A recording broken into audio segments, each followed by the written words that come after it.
오늘도 제 책 신은 살아있습니다. 이 책 내용 중에서도 6번째 챕터 자연 발생, 창조, 이 챕터를 읽어드리도록 할게요.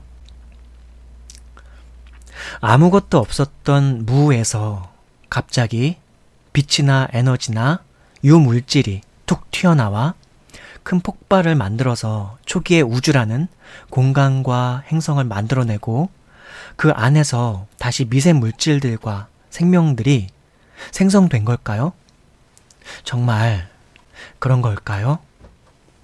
저는 그렇게 생각하지 않지만 혹 만약 그렇다고 가정한다면 그것을 가능케 한 것은 무엇이었을까요?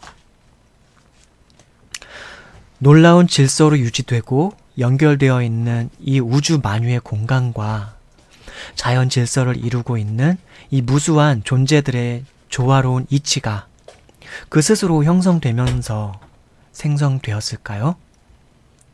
아니면 어떤 이들이 생각하는 것처럼 우연들이 시기마다 갑자기 발생해서 그 우연적인 사건은 정말 우연이었을까요? 아님 이 우주 만물을 운행케 하고 질서롭게 하는 초자연적 지적 능력과 감정을 가진 어떤 존재가 그 모든 것들의 이치와 질서들을 부여해 그런 운행과 유지가 가능하도록 하였기에 그런 걸까요? 저에게 있어서는 그런 저는 크리스찬으로서의 저죠? 저에게 있어서는 존재하는 만물과 그 근원에 대한 과학자들의 우연적 발생이라는 가설 혹은 추정만큼이나 종교적이며 신앙적인 것은 또 없는 것으로 여겨집니다. 기원과 진화론, 천체 물리학, 우주학 등 여러 과학 서적들을 읽어보며 과학자들이 그동안 논문으로 발표한 여러 서적들을 읽어보기는 했지만 기원들에 대한 가설들과 추정들 대부분은 상상적 추론일 뿐이며 짐작일 뿐이며 추측일 뿐 오히려 그 무엇 하나도 그런 추측들에 대한 신앙적 토대가 없이는 이러한 과학자들의 가설 역시 우리에게 큰 설득으로 다가오기는 힘들어 보입니다. 좀 더 상술하면은 과학자들이 추론을 하고 있는 그런 추론들 자체가 다 가설이고 어떤 추측이라는 것이죠. 그 가설과 추측이라는 것은 그 추측을 믿는 믿음이 없이는 애초부터 설득을 할 수가 없게끔 하는 논리적인 결함이 있었다 하는 것입니다. 과학자들의 가설들과 추정들을 믿는 것 또한 또 하나의 신앙일 뿐입니다. 드러나 보이는 여러 사실들을 조합하여 또 하나의 가설을 만들고 의심하고 추정하는 것들이 대부분이지만 그러한 가설과 의심과 추정은 다른 관점에서는 또 다른 비판을 받을 수 있고 다르게 해석되고 인식될 여지가 충분히 많습니다. 이 챕터의 본문은 여기까지인데요. 이제 이 챕터에서 이제 제가 첫 문장에서 아무것도 없었던 무, 이제 없을 무자를 써가지고 무에서 갑자기 빛이나 에너지가 유물질이 툭 튀어나와 이제 그렇게 이제 표현을 했는데, 그래서 이 무라는 개념에 대해서 좀 한번 좀 풀어서 설명해 드리려고 여기다 첨언을 좀 붙여놨습니다. 추가로 더 부연 설명을 붙여놨죠. 무에서 유로의 시작, 무에서 유로의 시작 해가지고 이렇게 한번 쭉 풀었습니다. 조금 어려운 내용이 될 수도 있어요. 한번 좀 근데 여러분 들으시면서 한번 생각을 쭉 하시면 좋을 것 같아요. 실제로 존재하는 이 세계에는 무로서는 그 어떤 것도 시작될 수 없다. 시작과 기원이 무라면 계속 무여야 하고 유라면 그 유로부터 무엇인가는 계속 유로서 시작되고 확장될 수 있다. 무에서 무엇인가 시작될 수 있으려면 그 시작되게 하는 그 무엇인가는 반드시 존재해야 하기 때문이다. 그러면 무 가운데 이미 존재하는 그 무언가에 유가 있어야 되니 이미 무는 성립하지 않는다. 논리적으로도 그러하고 이치적으로도 그러하다. 그러므로 상식이 있는 학자라고 한다면 그가 과학자가 되었던 철학자가 되었던 무신론적 학자가이던 그렇지 않던 간에 무에서는 그 무엇도 시작될 수 없다는 것을 전제로 기원 혹은 시작에 대해서 논해야 한다. 그래서 대부분의 무신론 학자나 철학자 혹은 다른 종교에서도 이 세계의 시작에 그 기점이 되는 가장 원초적인 상태에 대해서는 일단은 그저 존재하는 그 무언가의 상태는 있다고 가정한다. 그 처음 존재하는 존재의 상태에 대해서 자연 그 자체적으로 그냥 존재하는 자연 발생적 시작으로부터의 시작이 되었다고 하는 자연 발생론이 있고, 지적 전능적 존재로부터 이 세계가 시작되었다고 하는 창조론이 있다. 성경에서 하나님은 자신을 스스로 있는 자, 출애굽기 3장 14절에서 소개하고 있다. 여호와, 야훼란 성으로서, 여호와 혹은 야훼란 성으로서 칭해지고 있는 하나님은 그 성호를 통해, 그 칭호를 통해 자신을 스스로 있는 자라고 모세를 통해 소개함으로써 태초에 이 세계의 시작이 되었던 그 시작의 기점에 대해서도 없음이 아닌 있음으로부터의 시작되었다는 것을 우리들 그리스도인들로 하여금 알 수 있게 해주셨다. 우리가 흔히 하나님이 무에서 유를 창조하신 하나님이라고 지칭할 때에 그 무는 실상은 진짜로 없는 그러한 무로부터의 시작이 아닌 있는 존재로서 존재하는 하나님 자신이 영으로서 실제하며 존재하는 그 상태에서, 이미 있는 그 상태에서, 현재의 피조세계는 없는 그 상태에서 비물질적 세계와 물질적 세계의 실제들을 창조한 사건의 개념 속에서 인간 관점의 무로서의 이해하는 것이 마땅하다. 하나님은 있는 하나님인데 그 있는의 실제적 존재 상태는 창조한 만물에 충만적으로도 존재하시나 그 만물들과는 구분되는 방식으로 또한 존재한다. 세상의 그 무엇도 하나님보다 더 가깝게 있을 수는 없다. 아울러 세상의 그 무엇도 하나님보다 더 크게 아울러 존재할 수도 없다. 하나님은 우리가 흔히 보고 접하고 이해하는 방식의 물질은 아니고 비물질적 존재이시나 그러나 비존재도 아니시다. 다시 한번요. 하나님은 우리가 흔히 보고 접하고 이해하는 방식의 물질은 아니시다. 비물질적 존재이시나 그러나 비존재도 아니시다. 이 말이 잘 다가오시는지 모르겠어요. 그래서 하나님께서는 자신을 영으로서 소개하셨다. 요한복음 4장 24절. 하나님은 영이시니 예배하는 자가 영과 진리로 예배할지니라 라고 나와 있죠. 그래서 하나님은 자신을 영으로서 소개하셨다. 그러니까 인간이 이해할 수 있는 방식으로서의 어떤 존재를 표현할 때 흔히 인간들이 썼던 말 중에서 영혼이라는 말을 썼잖아요. 그러니까 하나님 자신을 소개할 때 그렇게 영으로서 소개하신 거예요. 진짜 인간의 영과 똑같은 영은 아니시지만 그렇게 볼 수 있죠. 왜냐하면 하나님 인간은 아니시고 어쨌든 무한하신 분이시니까. 자, 계속 할게요. 그래서 하나님께서는 자신을 영으로서 소개하셨다. 그 영은 하나님의 형상과 모양을 따라 닮은 존재로 피조된 인간 본질을 이룸에 있어서도 필수적인 요소이다. 그 영은 비물질이지만 물질인 육체와 매우 밀접하게 연관하여 상호작용하는 존재로서 존재한다. 하나님도 영이시지만 존재하는 우주의 모든 피조세계에 충만히 거하며 그렇지만 그 피조물질들 자체는 아닌 상태로 존재하며 그 세계의 모든 것 속에서 밀접하게 상호작용할 수도 있고 그 선한 뜻과 의지를 쫓아 관여하실 수 있고 경륜할 수도 있다. 있는 하나님은 물질과 비물질의 없음에 맨 처음이었던 그 창조 사건 이전에도 영원한 있는으로서 존재하셨고 영원 속에 영원으로서 거하는 그러한 있는 상태에서 전능하고 선한 지성으로서 물질 세계의 시간과 공간의 개념을 초월한 상태로서 이후 창조할 세계를 사유하셨다.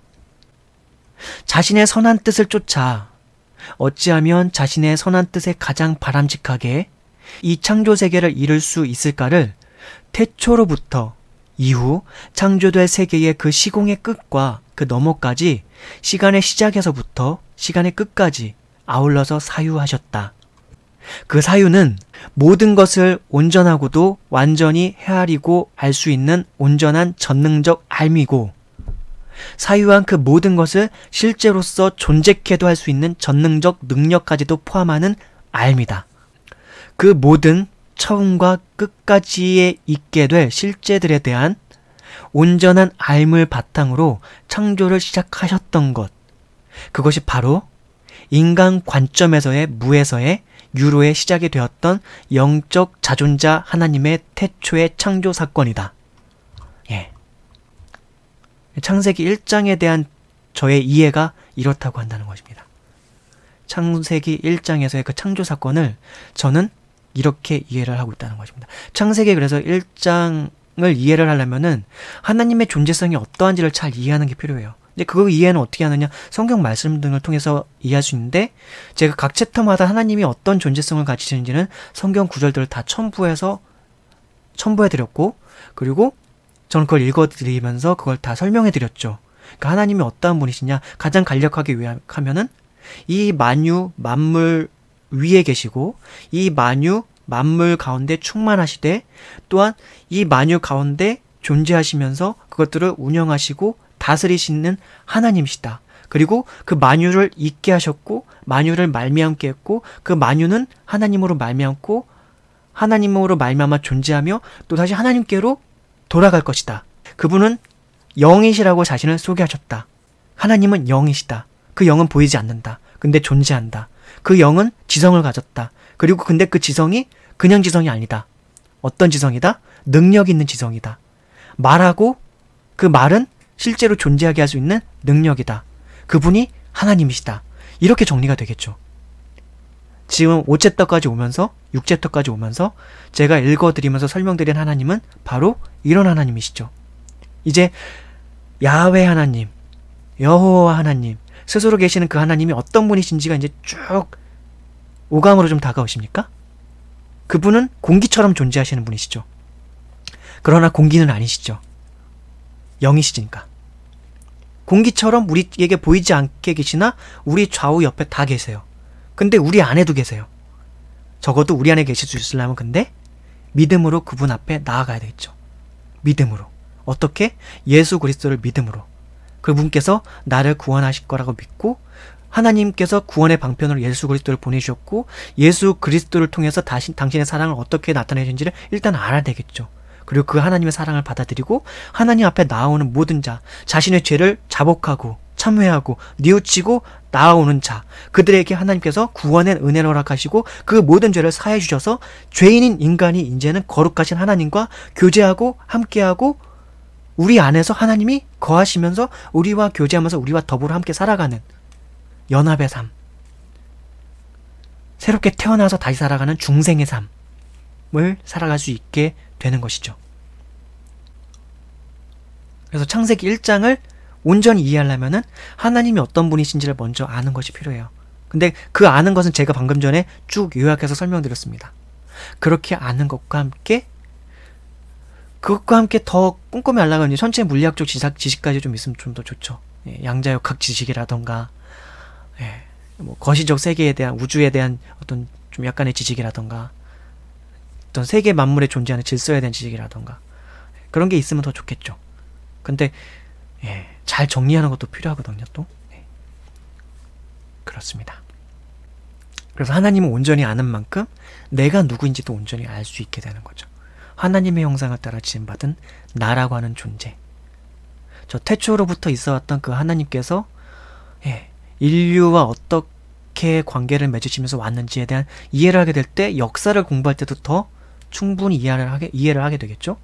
하나님이 인간이 하나님을 떠나서 죄인이 되었는데 그 죄악한 인간들이 어떻게 인류를 번성해 왔고 인간이 어떻게 문화를 이루면서 그 죄악을 범람케 하면서 여기까지 왔는지, 첨단 과학이라던가 첨단 과학기술이라는 이름으로 많은 것들을 발전시키긴 했지만 인간은 여전히 늘 아웅다웅하면서 다투며 죄악을 따라 자신의 본질적 죄악적 속성을 따라 인격적 모순된 속성을 따라 살아가고 있는지를 반성케 되겠죠. 우리가 누구인지를 알 수 있게 되겠죠. 하나님을 온전히 아는 만큼 내가 누구인지 우리가 누구인지를 온전히 알 수 있게 되고 온전히 성찰할 수 있게 되겠고 더 그런 것들로부터 사실은 구원을 향한 그 예수 그리스도를 통해 우리에게 주셨던 그 구원이 더 풍부하게 다가오고 더 그 의미가 더 크게 다가오고 깊게 다가오게 되겠죠.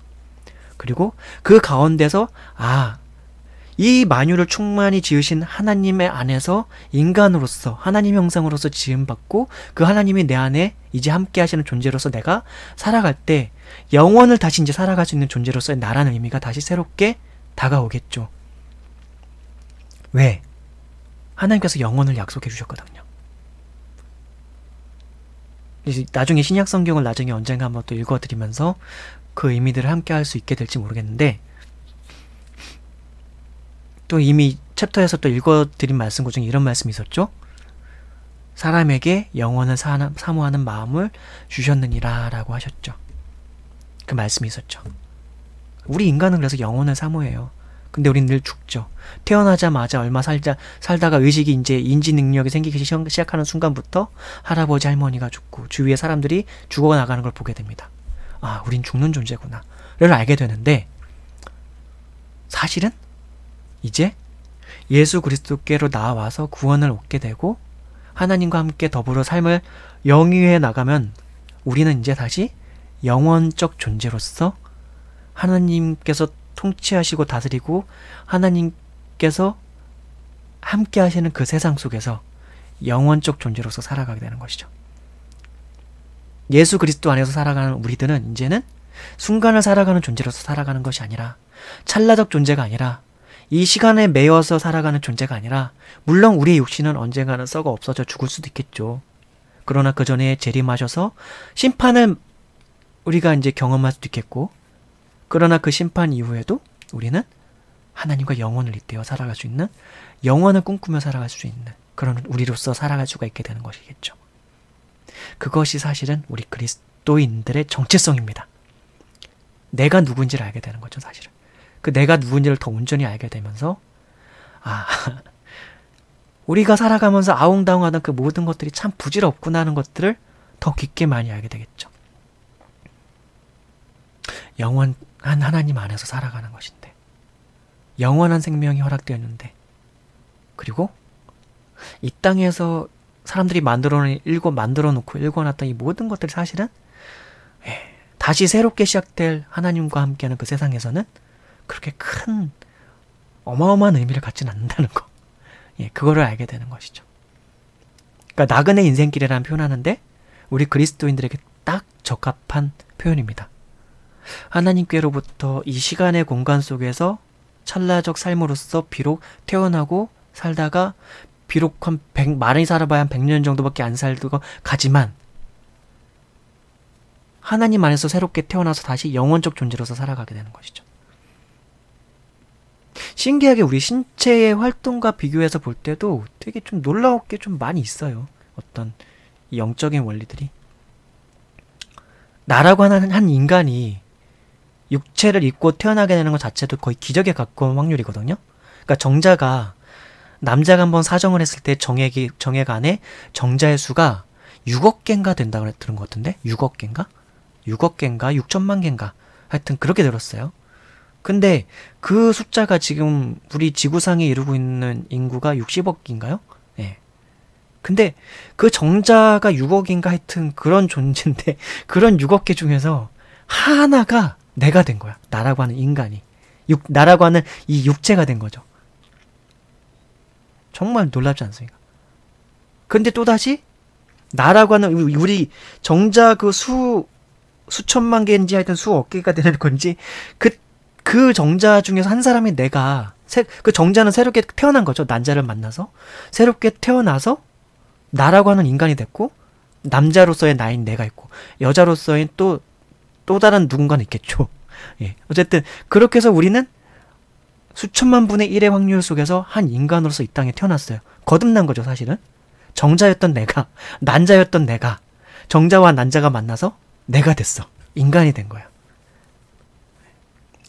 근데 이제 예수 그리스도를 만나서 성령으로 거듭나니까 나는 영원적 존재로서 또다시 거듭나게 되고, 그런 영원적 존재로서의 나라고 하는 그 인간들은 지금 온 인류 역사를 통틀어 가지고 한 수백억 명 정도의 인류가 있었죠. 예. 인간들이 있었죠. 그 중에서 그리스도 예수님께로부터 구원받는 사람들은 얼마나 될까요? 정말로 몇 명이나 될까요? 확률적으로 그렇게 많지는 않을 것 같긴 해요. 그러나 또 하나님, 우리가 천국 갔을 때 놀랍게 될 것 중에 하나는 그 수많은 사람들 중에 정말 우리가 예측하지 못했던 사람들도 있을 것이고, 그 수많은 사람들, 저 사람은 반드시 왔을 것 같은데 싶은 사람들이 없을 수도 있을 거라는 거죠. 그러니까 그거는 이제 하나님의 심판과 주권에 속한 것이니까, 뭐 단순히 천국은 또한 죽음 이후의 세계뿐만 아니라, 제가 뭐 앞 챕터에서 제가 설명하면서 천국, 하나님의 나라, 하나님의 세계, 예, 하늘의 세계, 뭐 그런 개념으로서 제가 설명을 드리면서 얘기했을 때, 그 천국의 개념은 하나님의 입장에서 설명되어야 한다라고 했었잖아요. 인간의 입장에서가 아니라 우리 입장에서 보면은 천국이라는 건 마치 죽음 이후에 있을 영원한 세계, 혹은 죽음 이전에 하나님께서, 뭐 예수님께서 재림하신다면은 심판 이후에 우리가 맞닥뜨릴 영원한 세계, 뭐 그렇게 막 기쁨도, 그러니까 뭐 슬픔도 더 이상 죄도 없고 뭐 그런 세계, 뭐 그렇게만 막연히 생각하는데, 물론 성경이 또한 많은 것들을 이제 좀 설명해주고 있긴 한데, 단순히 그것만 있는 게 아니라 하나님 쪽에서 본다면, 하나님의 존재성과 그분의 입장에서 본다면 삶도 죽음도 그분 앞에서는 세계예요. 우리에게나 있어서나 우리 인간에게 있어서나 삶이나 죽음이 존재하는 것이지, 그분 앞에서는 죽음도 삶이고 삶도 삶입니다. 그분 앞에서는 시간도, 우리가 경험하는 이 시간도 그분 앞에서는 시간이지고, 우리가 경험하지 못하는 저 시간 너머 이전의 시간과 시간 이후의 시간, 그것까지도 하나님 앞에서는 현재로서 존재하는 시간입니다. 너무나 놀라운 거예요. 그러니까 하나님께 있어서는, 그 보이지 않는 존재신 하나님에 있어서는. 이제 그렇게 이해할 때 하나님의 나라, 하나님의 세계 속에 살아간다는 의미에 대해서 더 깊게 생각하게 된다는 거죠. 하나님의 앞에서 난 그냥 영원히 살아있는 존재구나, 그걸 알게 되는 거예요. 내가 비록 육신을 입고 살아가고 있는 이곳에서 막 너무 아웅다웅만 살아가는 게 아니라, 이곳에서는 이미 주어진 상황에서 더 그 이상 욕심내지 말고, 하나님께서 말씀해 주셨거든요. 예수님께서 말씀해 주셨어요. 공중에 나는 새를 봐라, 들에 핀 백합화를 봐라. 걔네들은 먹을 거 막 그렇게 걱정하지 않으면서 살아가는데도 하나님께서 다 먹이며 입히며 살아간다. 니네처럼 막 권력 다툼이라던가 자기가 좀 더 얻기 위해서 막 다투고 막 그렇게 아웅다웅 막 매일매일 걱정하면서 살아가지 않아도 먹이고 입히시고 한다. 참새에 한 마리 떨어지는 것도 다 하나님을 알고 계신다. 너희의 머리털 끝 하나까지, 머리털 개수 하나까지도 하나님께서는 다 세고 계신다. 알고 계신다. 그렇게 하시면서 예수님께서 그렇게 확정적으로 주세요. 예수님께로 나오는 사람들은 어쨌든 그 신적 존재에 대해서든 예수님의 신비로움에 대해서든지 이적에 대해서 체험을 하면서 어쨌든 뭔가 배우려고 온 사람들인데, 그 사람들한테 걱정하지 말아라. 내일의 염려는 내일에 맡겨라. 아무것도 염려하지 말아라. 수고하고 무거운 짐진 자들아 다 내게로 오라 하면서 예수님께서 말씀하시면서, 하나님께서 다 아신다. 다 안다, 하나님은. 근데 하나님이 그런 존재이시니까, 그리고 우리는 그런 영원적 하나님 앞에서 알미 되는 존재예요. 그리고 우리는 그 속에서 살고 있어요. 그렇기 때문에 하나님적 입장에서 우리는 좀 시각을 좀 갖출 필요가 있는 거죠. 단순히 막 대한민국이라고 하는 이 조그만 지구상에서도 우리 대한민국이라는 나라는 되게 조그마한 나라예요. 이 조그마한 나라 속에서 뭐 지방자치제를 또 하고 있죠. 민주제라고 해서 또 하고 있죠. 예. 여기에서 막 권력 가지고 누가 나쁘니 미우니, 뭐 그 다 정당한 비판들은 다 필요해요. 저도 뭐 예전에 한나라당, 새누리당, 그쪽들 다 싫어했고, 정말 뭐 정치에 대해서 이제 제가 관심을 가지면서 한 10년, 20년 동안 쭉 보면서 쓰레기들이구나, 뭐 그런 생각들 많이 하면서, 저 당들은 정말 이 대한민국이란 나라에서 정치사에서 더 이상 존재하면 안 되는 당이구나, 뭐 그런 것들을 이미 한나라당일 때, 외나라당일 때, 그 다음에 새누리당 될 때, 그 다음에 이제 뭐 자유당, 그 전에 또 중간에 또 있어요. 무슨 뭐 또 있어요. 뭐 그럴 때도 저는 이미 생각을 하고 있었거든요. 근데 우리가 하나님의 나라에, 하나님 편에서의 그 나라의 소속감 속에서 내가 살아가는 영원적 존재로서 살아갈 때, 아, 이 지구상이라고 하는 이것도 너무나 작은 곳이다는 걸 알게 돼요. 그리고 이곳에서 내가 살고 있는 100년이라는 시간이 얼마나 짧은지도 알게 되고요. 영원이라니까요, 영원. 1만 살을 생각해 보신 적 있으십니까? 내가 한 1만 살을 산다고 생각해 보신 적 있습니까? 1만 살을 산다고 생각하면 뭘 할 수 있죠, 저희는? 내가 1억 살을 산다고 한번 가정을 해보죠. 근데 영원의 그 시간에 빗대어 본다면 1억도 너무나 짧은 시간 아닙니까? 할 게 참 많아요, 나중에. 그러니까 그 할 게 많은데 그 할 게 많은 영원적 세상에서 죄가 있다고 생각해 보십시오. 한번 상상해 보십시오. 얼마나 끔찍할지 한번. 영원을 살아가는데 죄와 더불어서 살아간다고 한번 상상을 해 보십시오. 막 미워하고 증오하고 다투고 살인이 범람하고 막 폭력이 범람하고 거짓이 난무하고, 예? 그런다고 생각해 보십시오. 영원을 그렇게 산다고 생각해요. 영원은. 근데 반면에 영원은 사랑을 잇대어서 산다고 생각해 보십시오. 선하신 하나님께서 마련해 놓으신 그 영원한 세계에서 영원을 잇대어서 살아간다고 생각해 보십시오. 이 땅에서의 삶이 그렇게 뭐가 그렇게 애착이 가겠습니까? 그러나 우리는 이 땅에서도 우리에게 주어진 이 육체를 입고서도 어쨌든 우리는 영혼이 있으니까 희노애락들 느낄 수 있고, 그 속에서 또 우리가 어떻게 마음 먹기에 따라서는 주어진 상황에서 참 행복들을 많이 발견하면서 누리면서 살아갈 수가 있어요. 그럴 수 있거든요, 우리는.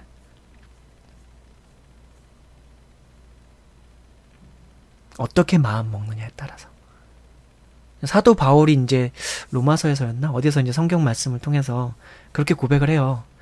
내가 가난할 때나 부할 때나 어떤 상황에 처하든지 간에 감사하는 것을 배웠다. 만족하는 것을 배웠다. 그것은 이제 다르게 표현하면 내가 어떤 상황에서든지 행복을 발견하는 비결을 배웠다. 그거거든요. 어떻게 우리가 마음 먹느냐에 따라 참 달라져요. 그리고 어떤 상황에서도 하나님은 함께 하시고, 비록 때로는 고난의 순간이 올 수도 있어요. 어찌 보면은 지금 이 현대의 세계에서는 사실 상상하기 힘든 시대지만 순교의 순간이 다가올 수도 있을지 모르죠. 순교의 순간이. 역사적으로 하나님 신실히 믿었던 순간에 때로는 전쟁이라던가 고난의 순간이 있을 때에, 우상 숭배의 순간이라던가 그런 것이 있을 때 우상을 너 섬길래 아니면 너 죽을래, 뭐 그런 순간들도 역사적으로 있었거든요. 로마 시대라던가 뭐 일제시대에도 당장 눈앞 가까이 보면 있었고요. 일제시대는 신사참배할래? 너 안 할래? 뭐 그러면 너 죽을래 말래? 그때 순교하신 주기철 목사라는 분도 있었고, 저 로마 시대 때도 그랬었고. 우리는 선택의 순간 속에서 살아가고 있지만 이 영원적 관점에서 살아갈 때 그 고난이 다가오는 순간도 있고, 이 땅에서 살아가는 동안 고난이 다가오는 순간도 있고, 때로는 순교나 죽음을 각오해야 되는 순간도 있을 수 있지만 죽는 것도 사실은 그렇게 두려운 일은 아니거든요.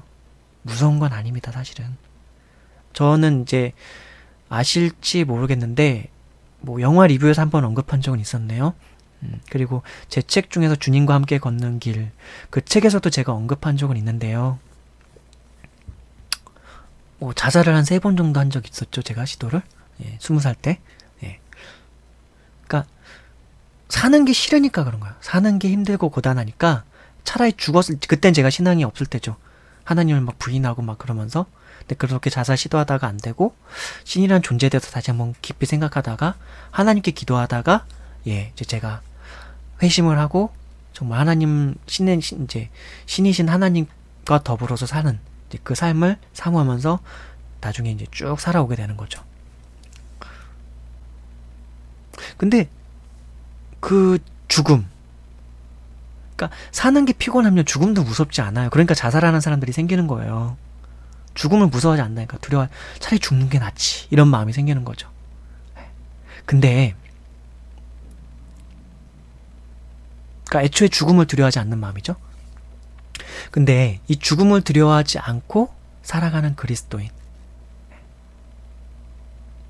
그 사는 게 힘들어서 죽음을 택할 수도 있지만 그리스도인들도 마냥 행복할 수만은 없거든요. 단순히 육체를 입고 있는 것 자체가 되게 피곤할 때가 있어요. 어쨌든 10대 이후로부터 성욕이라는 게 생기기 시작하고, 그걸 다른 말로 해서 야망도 물론 인간이 야망을 갖는 순간부터 사실 또 피곤한 거거든요. 그것도. 그러니까 무소유의 관점에 사실은 좀 그런 자세도 좀 필요한데 그렇다고 마냥 무소유로 아무것도 소유하지 않고 살아갈 수는 없으니까. 어쨌든 욕심이나 마음을 비우는 삶이 좀 필요하고 그런 것인데 야망, 욕망, 그리고 정욕 혹은 성욕 그런 것들에 매여서 살아가는 것 자체가 그리스도 예수님을 믿고 난 이후에도 늘 있으니까 피곤하죠 사실은. 그리고 하나님이 보시기에 부정한 생각 혹은 부정한 행위를 하면 너무나 부끄럽고 싫죠. 내가 너무 수치스럽고 그렇죠. 회개하고 다시 뉘우치고 그렇지 말아야지 하고 그러죠. 그건 나 혼자 안에 1차원적으로 겪는 어떤 상황이라고 한다면 2차원적으로는 내 다른 사람들과 얽힘 속에서 살아가는 것 자체도 피곤한 게 있죠. 왜냐면 나는 어쨌든 그리스도를 믿고 열심히 살아가려고 선하게 살아가려고 하는데도 불구하고 이 사회가 되게 피곤한 경쟁 사회야. 약육 강식의 세계야. 적자생존의 세계야.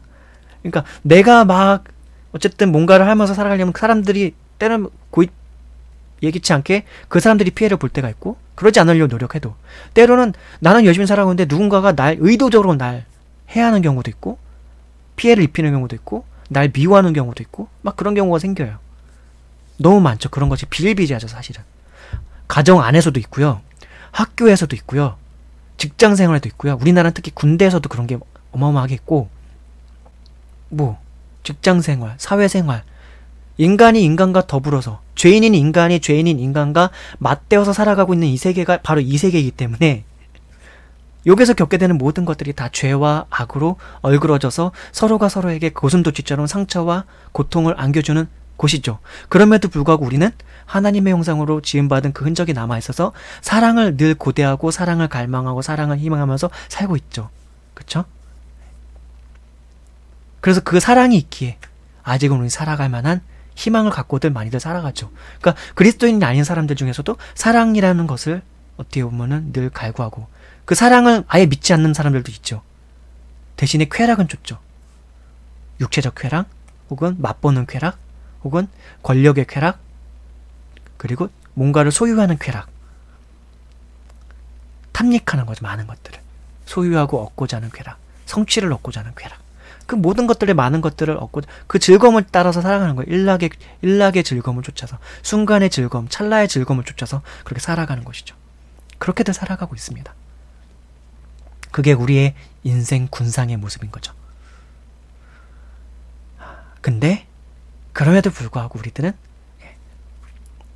바로 이런 상황 속에서도 우린 생각하는 거예요. 예수 그리스도를 생각하는 거죠. 이런 인간 군상 어두움이 가득한 이 세계 속으로 예수 그리스도께서 오셨잖아요. 왜 오셨죠? 죄악한 우리를 사랑하시려고, 원수와도 같은 우리를 사랑하시려고 예수 그리스도께서 오신 것이죠. 근데 어떻게 사랑하셨죠? 자기 신의 생명을 내어주시기까지. 그냥 일순간에 죽어버리는 게 아니에요. 살해를 당하는 정도 수준이 아니에요. 단순히 십자가에서 피를 철철철 흘리는, 손과 발이 못 박히는 그걸 겪으면서 그렇게까지 내가 너희를 사랑한다. 내가 너를 사랑한다. 나를 믿는 모든 사람들에게 발의되는 이 표현은 다 유효하다. 그러니까 예수 그리스도께로 나오는 모든 사람에게는 바로 이 십자가의 사건은 현재적인 사건이 되고, 이 십자가의 사건은 하나님의 개인적인 사랑 고백이 되는 거예요. 내가 이렇게까지 너희를 사랑한다. 내가 너를 이렇게까지 사랑한다. 죽을 수도 없는 내가 육신을 입고 와서 너희와 함께 육신을 입는 고통과 너희와 함께 노예살이 속에서 처해있는 그 이스라엘 백성들이 로마 식민지 치하에 있었잖아요. 그 식민 치하에서 겪는 그런 것들 다 감정적으로 똑같이 경험하고, 동족 이스라엘 민족에게도 배반을 당하면서, 제자들한테도 배반을 당하면서 십자가에 못 박히시죠. 하지만 아버지여, 저들을 용서하여 주시옵소서. 저들은 자기들이 하는 일을 알지 못합니다. 라고 그렇게 어떻게 보면 유언적 기도를 주시죠. 근데 그 기도가 순결한 인간으로부터 비롯된 기도였던 거야. 예수님은 죄가 없으신 분이시니까 일단은. 죄가 없는 순결한 어린 양이 사람을 대신하는 대표적 제물로서 하나님께 드려짐으로써 피의 제사를, 그 피도 영원한 피의 제사를 하나님께 올려드림으로써 인간에 대한 죄사함을 그 어떤 조건대로 완성시키는 그런 영원한 제사가 그 순간에 드려지는 것이죠. 십자가의 사건을 통해서. 그래서 하나님이 예수 그리스도를 통해서 우리에게 이제 새롭게 시작할 수 있는 뭔가의 기틀을 마련하신 것이죠. 그리고 그 십자가의 사건을 통해서 개인적으로 믿음으로 나오는 모든 이들에게 하나님은 내가 너 이렇게 사랑해. 나 너 정말 사랑해. 내가 너 죽기까지 사랑해. 내가 피를 철철철 흘리면서 아파하지만 난 너 사랑해. 그리고 내가 너 구원할 거야. 그렇게 다가오시는 거예요. 내가 너의 안에 있는 죄 다 없게 할 거야.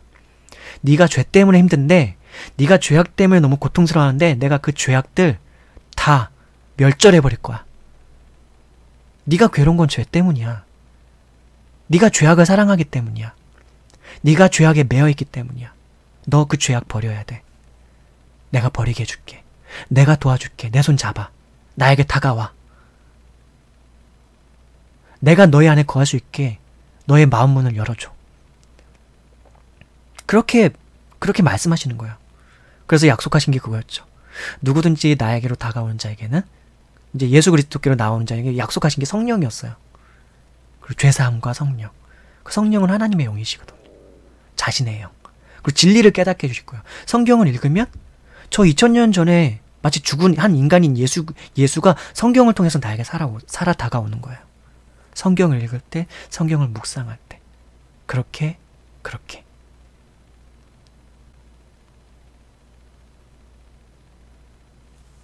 우리는 복받은 사람들입니다. 예수 그리스도를 믿을 수 있는 우리는 복받은 사람들이고요. 그분 안에서 나를 새롭게 인식하게 됐을 때 세상이 새롭게 됩니다. 그리고 내가 새롭게 되고, 그리고 하나님도 새롭게 다시 다가옵니다. 그분은 영원히 항상 그대로였는데, 영원 전부터 지금까지 늘 그대로였는데, 예수 그리스도를 통해서 내 눈과 내 시각과 내 인식과 내 모든 가치관과 모든 게 바뀌게 되면은 세상의 모든 것들이 다 새롭게 바뀌게 되는 것이죠. 놀랍죠? 여러분들께 그 모든 은혜와 이 모든 놀라운 역사가 이루어지기를 또한 기도합니다. 예수님께서 제 이 유튜브 영상 보는 분들에게, 듣는 분들에게 이 은혜를 꼭 허락해 주시길 기도드립니다. 자, 이 챕터에 또 제가 첨부해 놓은 성경 구절들 있죠? 또 낭독하면서 읽어드리면서 그 의미도 좀 안 풀어드린 것들이 있다면 또 풀어드릴게요. 첫 성경 구절입니다. 하나님은 영이시니 예배하는 자가 영과 진리로 예배할지니라. 하나님은 영이십니다. 책 본문에 하나님은 영이시니라는 이제 그런 부분을 이제 제가 설명했기 때문에 성경 구절로 다시 한번 확인할 수 있도록, 또 묵상할 수 있도록 이렇게 제가 첨부해 놨고요. 창세기 1장 1절.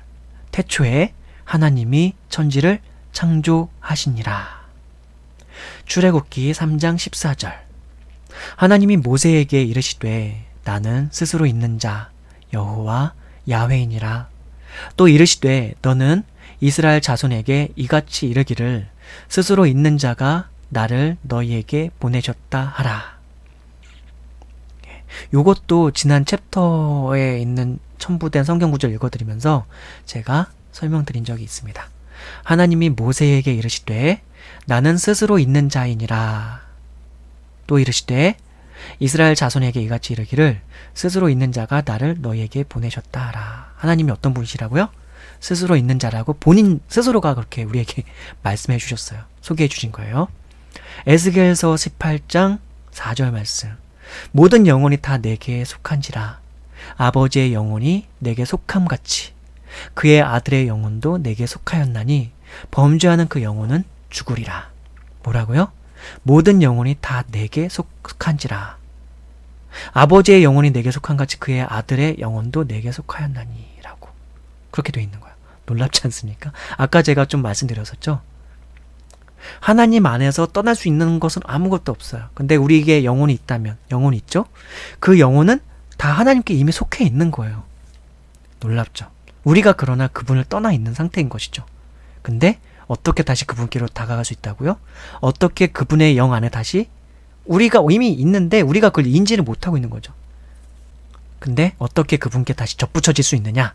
접붙여진다는 표현을 썼던 건 이제 하나님께서 그 포도나무의 비유로서 예수님과 관련해 예수님께서 포도나무 비유를 많이 주시거든요. 예, 그래서 그 나무에서 이제 예수 그리스도 안에 있는 사람은 그 포도나무에 붙어 있는 그 나무가지와 같다고 이렇게 예수님께서 표현해 주셨는데, 네. 그러니까 우리들도 하나님께 이렇게 접붙여져 있다 그렇게 표현할 수가 있을 것 같은데, 예. 모든 영혼이 다 내게 속한지라. 아버지의 영혼이 내게 속한 같이 그의 아들의 영혼도 내게 속하였나니 범죄하는 그 영혼은 죽으리라. 자, 또 한번 볼까요? 시편 139장 12절 말씀. 주에게는 흑암이 숨기지 못하며 밤이 낮과 같이 비추이나니 주에게는 흑암과 빛이 같음이니이다. 그러니까 어두움도 우리는 어두움과 빛이 너무 확연하게 구분되잖아요. 예, 빛이 없으면 어둠이니까. 근데 하나님 앞에서는 하나님은 흑암, 예, 어둠도 지으신 분이고 빛도 지으신 분이기 때문에 그 모든 것이 같다는 거예요. 근데 정말 같다는 건 아니지만 그걸 구분해서 볼 수도 있는 분이지만 그 모든 것들의 실체들을 다 같게 파악하실 수 있는 분이라는 거죠. 그러니까 흑암이 숨기지 못하며 밤이 낮과 같이 비추이나니, 밤이 낮과 같이 비추인다는 표현을 쓰고 있어요. 되게 참 아름다운 표현이죠. 하나님 앞에서는 밤도 낮과 같이 비추인다. 또 볼까요? 에베소서 4장 6절 말씀. 그러니까 지금 성경 구절들을 제가 첨부해 놓은 게 자연 발생 창조, 이 6챕터에 제가 첨부해 놓은 건데, 자연 발생일까 창조일까를 성경 구절들을 통해서 다시 한번 상기시켜 보라고, 묵상해 보시라고, 깊이 생각해 보시라고 제가 이렇게 첨부를 해 놓은 겁니다. 하나님도 한 분이시니 곧 만유의 아버지시라. 만유 위에 계시고 만유를 통일하시고 만유 가운데 계시도다. 이 말씀 구절은 이미 지난 챕터에서 여러 번 이제 읽으면서 설명해 드렸으니까, 네, 또 넘어가고, 시편 33장 6절. 여호와의 말씀으로 하늘이 지음이 되었으며 그 만상을 그 입의 기운으로 이루었도다. 예, 이것도 패스해도 될 것 같습니다. 이미 많이 읽었습니다. 지난 챕터들에서요. 이사야 45장 7절 말씀. 나는 빛도 짓고 어둠도 창조하며 나는 평안도 짓고 환난도 창조하나니 나는 여호와라. 여호와 야훼. 이 모든 일들을 행하는 자이니라 하였노라. 네, 이것도 지난 챕터에서 읽고 의미를 설명드렸었습니다.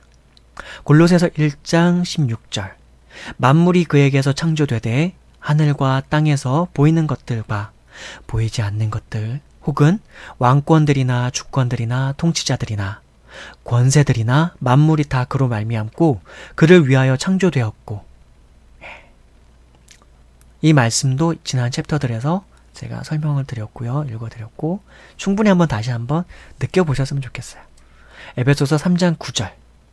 영원부터 만물을 창조하신 하나님 속에 감추어졌던 비밀의 경륜이 어떠한 것을 드러내게 하려 하심이라. 영원부터 만물을 창조하신 하나님 속에 감추어졌던 비밀의 경륜이 어떠한 것을 드러내게 하려 하심이라. 그 비밀의 경륜은 바로 그리스도 예수님을 통해서 아마 밝히 드러나게 될 거예요. 그리고 성경을 통해서요. 암몬서 4장 13절. 보라, 산들을 지으며 바람을 창조하며 자기 뜻을 사람에게 보이며 아침을 어둡게 하며 땅의 높은 데를 밟는 이는 그의 이름이 만군의 하나님 여호와 스스로 있는 자 자존자시니라.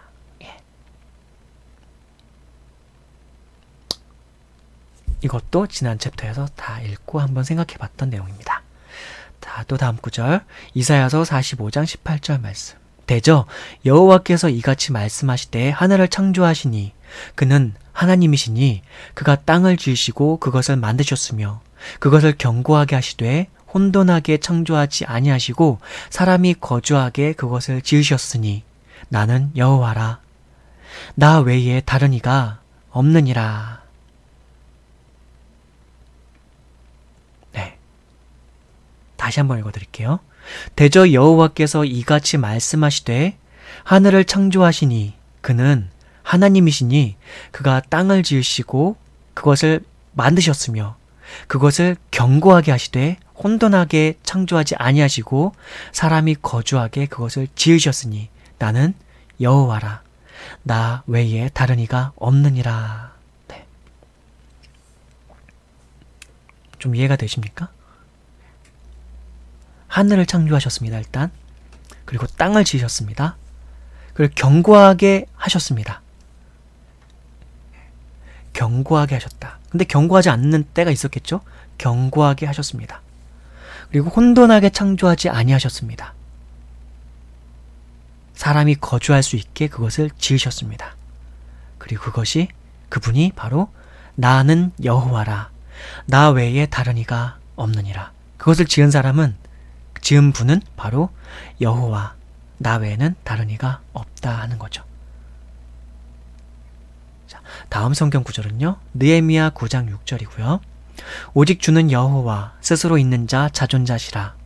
하늘과 하늘들의 하늘과 1월 성신과 땅과 땅 위의 만물과 바다와 그 가운데 모든 것을 지으시고 다 보존하시오니 모든 천군이 주께 경배하나이다.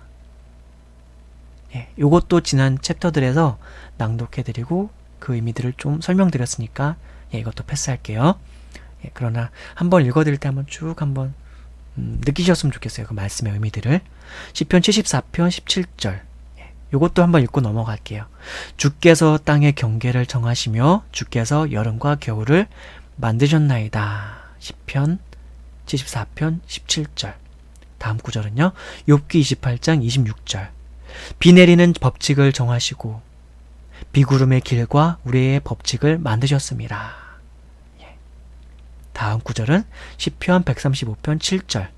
안개를 땅끝에서 일으키시며 비를 위하여 번개를 만드시며 바람을 그 곳간에서 내시는도다. 그 다음 구절 로마서 1장 20절.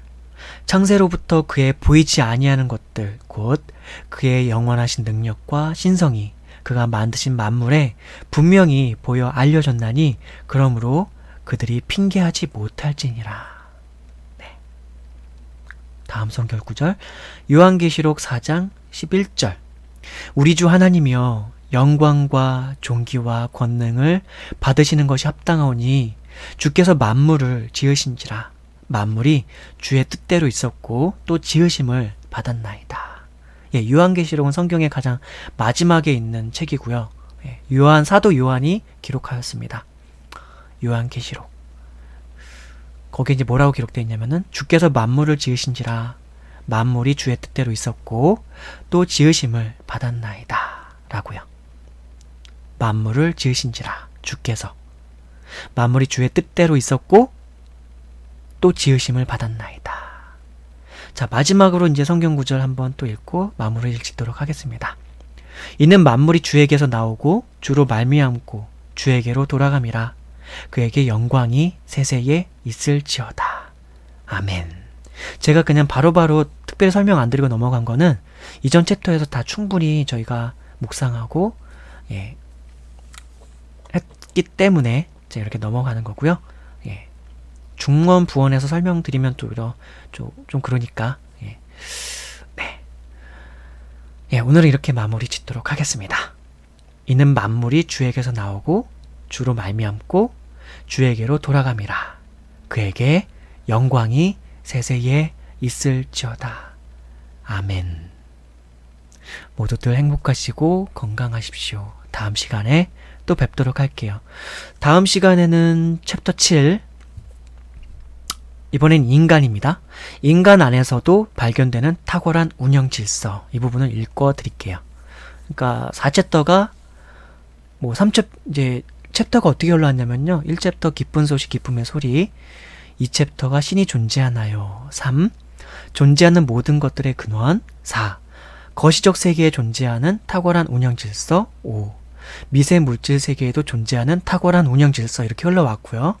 그리고 오늘이 이제 자연 발생, 창조 이렇게 왔고, 예, 다음 시간에는 이제 마지막으로 계속 더 이제 하나님이 살아계신다는 것들 더 음미해보고 묵상해볼 수 있는 것들로 계속 제가 점진적으로 이렇게 기록을 하고 있는 거예요.